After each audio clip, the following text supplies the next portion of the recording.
Well, welcome to the show. We're here today to talk about the relationship between exercise and breathing.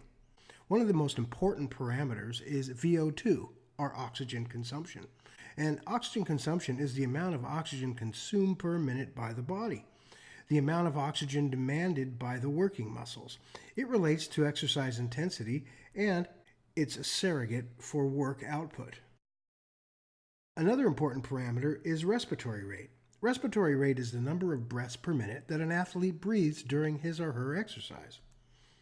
These breaths are needed to deliver oxygen to the working muscles, as well as remove CO2 from the bloodstream. When you take respiratory rate and you multiply it by tidal volume, that's the breath, then over a period of a minute, you have something called minute ventilation, and that's the amount of airflow that occurs in a minute of breathing. Both oxygen consumption, or work output, and respiratory rate or minute ventilation have a linear relationship. As one increases the amount of work, as one exercises, the amount of respirations, the amount of minute ventilation, the amount of breathing levels increase in direct relationship to the oxygen consumed, or the need for oxygen consumed. A classic article in 1978 from the New England Journal of Medicine was written by a Dr. Wasserman from the Division of Respiratory Physiology and Medicine at UCLA Harbor General School of Medicine. Now, Dr. Wasserman basically described that respiratory rates, minute ventilation, oxygen consumption, and CO2 production had a linear relationship. They increased linearly in normal subjects during exercise.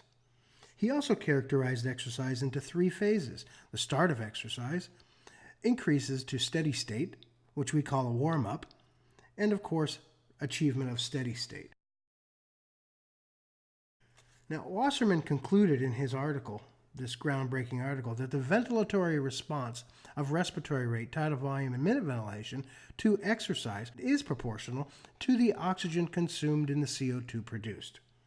And what this led other researchers since then to conclude is that the ventilatory response, respiratory rate, tidal volume, minute ventilation, is the most sensitive indicator of exercise or of work.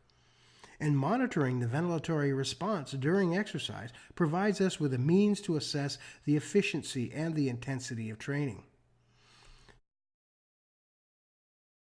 A system that monitors the athlete's breathing pattern, coaches and encourages them during their training, can motivate athletes to improve their exercise efficiency and their endurance performance. So this has been Steve Tunnell for O2 Fit.